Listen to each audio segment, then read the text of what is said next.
اعوذ باللہ من الشیطان الرجیم بسم اللہ الرحمن الرحیم سورۃ عمران آیت نمبر 61 فمن پھر جو حاج جا کا جھگڑا کرے آپ سے فی ہی اس بارے میں من سے بعدی بعد ما جا کا کہ آ گیا اس کے پاس من العلم علم سے فقل تو آپ کہہ دیجئے تعالو او ندعو ہم بلائیں ابناءنا اپنے بیٹوں و ابناءکم اور تمہارے بیٹوں کو ونساءنا اور اپنی عورتوں کو ونساءکم اور تمہاری عورتوں کو وانفسنا اور اپنے آپ کو وانفسکم اور تم کو ثم پھر نبتہل ہم عاجزی سے التجا کریں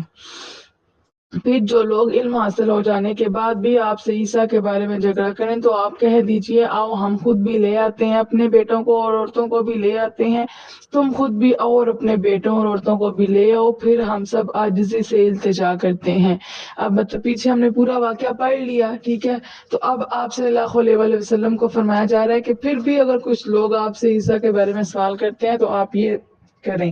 نیکسٹ اسی کی ہم دیکھ لیتے ہیں ذرا تفسیر کہ میرے پیارے حبیب مکرم صلی اللہ تعالیٰ علیہ وآلہ وسلم قرآن مجید کے واضح دلائل کے باوجود اگر عیسائی ہٹ درمی سے کام لے، مطلب اللہ تعالیٰ فرما رہے ہیں آپ صلی اللہ علیہ وآلہ وسلم سے کہ اتنے واضح دلائل کے باوجود بھی اگر کوئی عیسائی ہٹ درمی سے کام لے اور حضرت عیسیٰ علیہ السلام کو خدا یا خدا کا بیٹا کہنے پر اصرار کریں تو آپ ان سے مزید مناظرہ نہ کریں بلکہ مبالغہ کی دعوت دیں۔ اچھا، اب اس میں دو ورڈ یوز ہوئے ہیں، ایک مناظرہ اور ایک مباہلہ۔ تو سب سے پہلے ان کے میننگز دیکھ لیں کہ مناظرہ کیا ہوتا ہے کہ دونوں جو فریق ہیں، مطلب دونوں جو جن کے میں اختلاف ہے، وہ دونوں بندے آمنے سامنے ہوں اور اپنی بات جو ہے نا، ایک بندہ اپنی بات بتائے اور دوسرا بندہ اپنی بات بتائے، ٹھیک ہے، مطلب دونوں اپنے اپنے جو خیالات ہیں اس کا اظہار کریں اور اس طرح سے معاملہ ختم ہو جائے۔ تو ہم نے پیچھے پڑھا کہ جب حضرت عیسیٰ علیہ السلام والا واقعہ ہوا، وہ قتل ہو گئے، تو لوگوں کی آپس میں بحث شروع ہوگی، ایک بندہ کہے کہ ایسا نہیں ہے اور دوسرا کہے کہ نہیں ایسا ہے، تو آپس میں اختلاف ہو گیا، مناظرہ کر رہے تھے وہ، ٹھیک ہے، ایک دوسرے کے ساتھ آنکھوں میں آنکھ ڈال کے بات کر رہے تھے لیکن ان میں اختلاف ہو رہا تھا۔ اور مباہلہ کیا ہوتا ہے؟ مناظرہ کی آپ کو سمجھ آ گئی، ٹھیک ہے، مباہلہ کیا ہوتا ہے کہ جو دونوں فریق ہوتے ہیں، جب ایک بندہ دوسرے کی بات نہ مانے اور دوسرا پہلے والے کی بات نہ مانے تو پھر کیا ہوتا ہے کہ مباہلہ کا فیصلہ کیا جاتا ہے۔ مباہلہ کا کیا ہوتا ہے کہ دونوں فریق بیٹھتے ہیں اور وہ دونوں آپس میں اپنے لیے خود مانگتے ہیں دعا کہ یا اللہ ہم دونوں میں سے جو جھوٹا ہے اس پر لعنت ہو،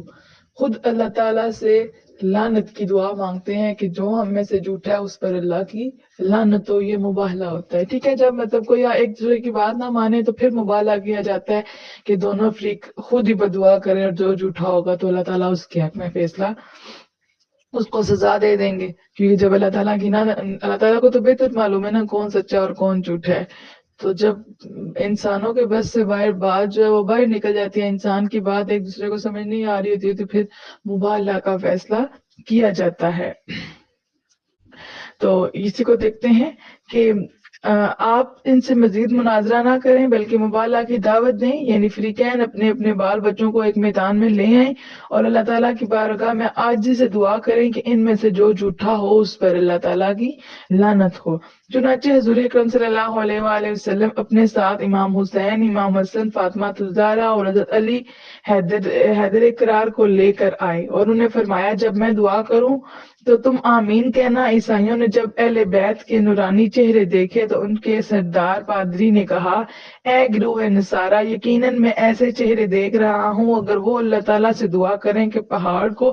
اپنی جگہ سے ہٹا دے تو اللہ تعالیٰ پہاڑ کو اپنی جگہ سے ہٹا دے گا، لہٰذا تم ان سے مباہلہ نہ کرو، ٹھیک ہے۔ جو ان کا سردار تھا انہوں نے جب دیکھا حضرت امام حسین، امام حسن، ان سب کے چہرے تو وہ کہتے ہیں اتنے پیارے چہرے ہیں، اتنے مبارک چہرے ہیں، یہ تو پہاڑ کو کہیں کہ ایک جگہ سے دوسری جگہ ہو جائیں تو اللہ تعالیٰ یہ دعا قبول کر لے۔ تو تم لوگ خود نصارہ کو بتا رہے تھے نا کہ آپ لوگ خود دعا مانگ رہے ہو کہ ہم میں سے جو جھوٹا ہے اس پر اللہ تعالیٰ کی لعنت ہو، اور اگر یہ دعا انہوں نے کی تو ان کی دعا تو قبول ہو جائے گی کیونکہ یہ اتنے مقدس چہرے ہیں۔ تو انہوں نے مباہلہ سے منع کیا،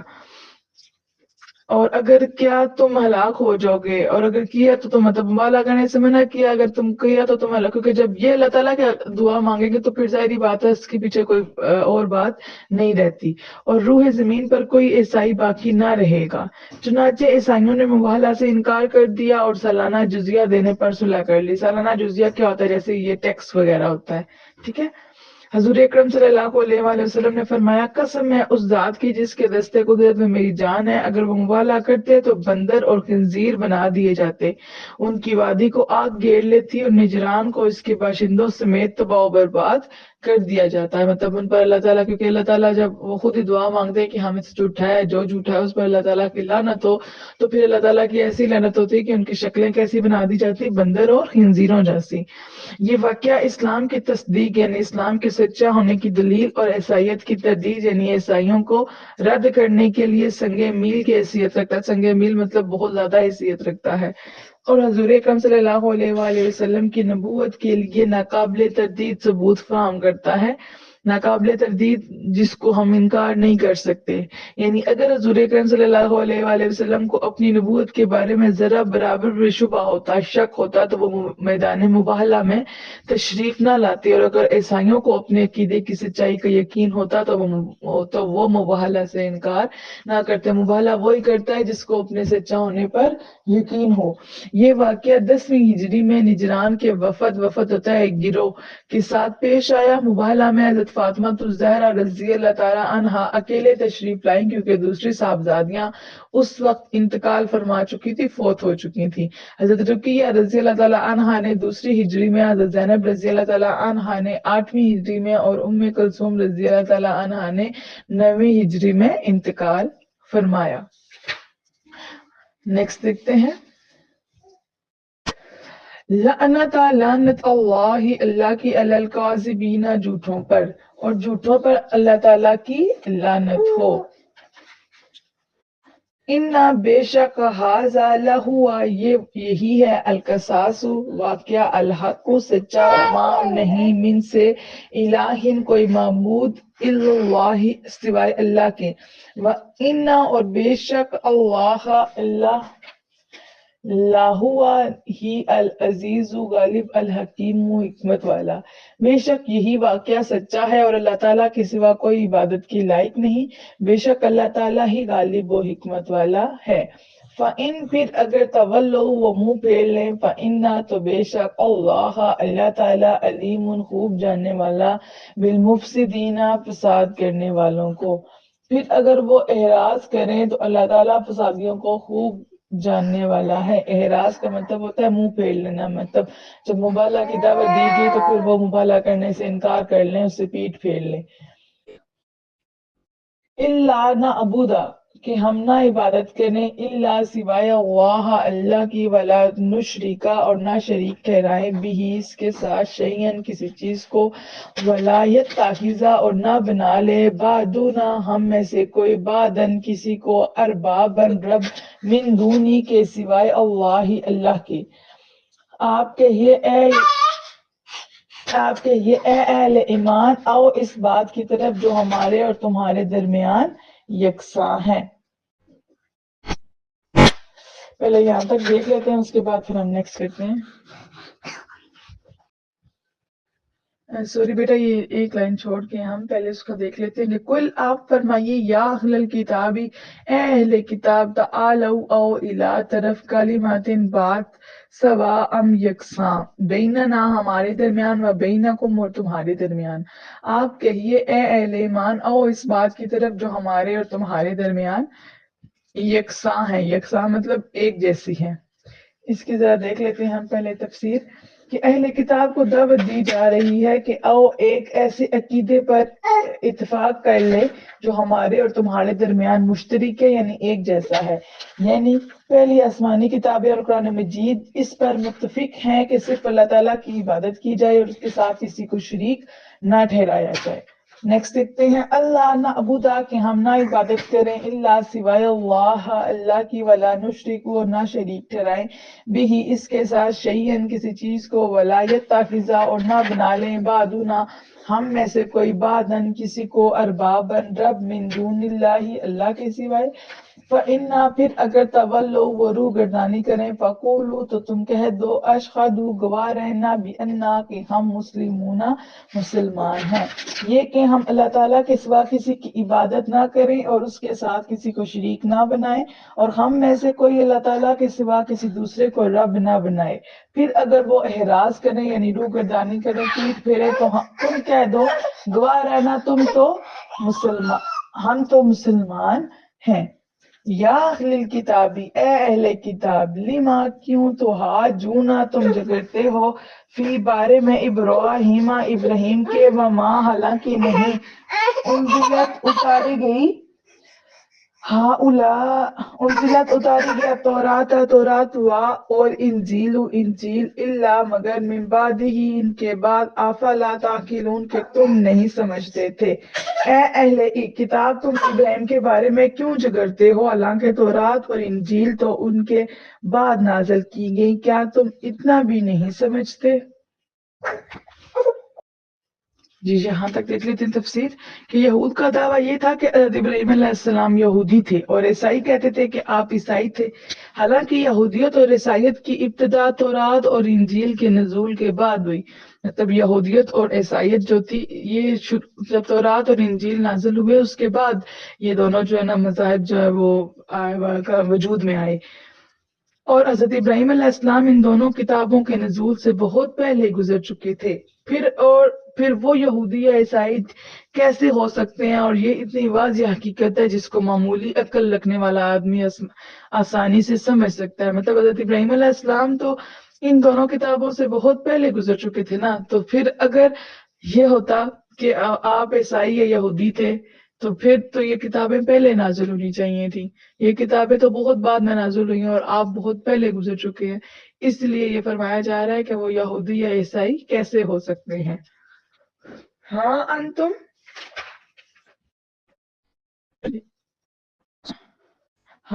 انتم سنتے ہو تم ہاؤلائی وہ لوگ ہو جب تم وہ جھگڑتے رہتے ہو فی ما ان باتوں میں لکم تمہیں بھی جن کا علم فالما پس کیوں تو جونا جھگڑنے لگے ہو فی ما ان باتوں میں لیسا نہیں لکم تمہیں بھی ان کا علم۔ سنو تم لوگ ان باتوں میں بحث کر چکے جن کا تمہیں کچھ نہ کچھ علم تھا، پھر اب ان باتوں میں کیوں بحث کرتے ہو جن کا تمہیں علم ہی نہیں۔ یہاں تک دیکھ لیتے ہیں ایکسپلینیشن کے قرآن مجید اہل کتاب کو تنبیہ کر رہا ہے، یعنی ان کو بتا رہا ہے، ان کو ڈرا رہا ہے کہ تمہیں اپنے دین کے متعلق کچھ نہ کچھ علم تھا، اس کے باوجود تم نے اپنے دین میں ایسے بے بنیاد عقائد شامل کر لیے جن کو عقل تسلیم نہیں کرتی، تو پھر تم حضرت ابراہیم علیہ السلام کے بارے میں کیوں جھگڑا کرتے ہو جن کے متعلق تمہیں کچھ علم بھی نہیں ہے۔ مطلب جن باتوں کے بارے میں تو تمہیں علم تھا تم نے اس میں بھی غلط عقائد بنائے ہیں، تو پھر تم ایک ایسی بات کی طرف کیوں جا رہے جس کا تمہیں علم ہی نہیں ہے۔ واللہ اور اللہ تعالیٰ یعلم جانتا ہے وانتم اور تم لا نہیں تعلمون جانتے، اور اللہ تعالیٰ جانتے ہیں اور تم نہیں جانتے۔ ما کانا نہ تھے ابراہیم یہودی والا اور نہ نصرانی ولیکن بلکہ کانا وہ تھے حنیفاً گمراہی سے الگ کرنے والے مسلمان وما اور نہ کانا وہ تھے من المشرکین شرک کرنے والوں میں سے۔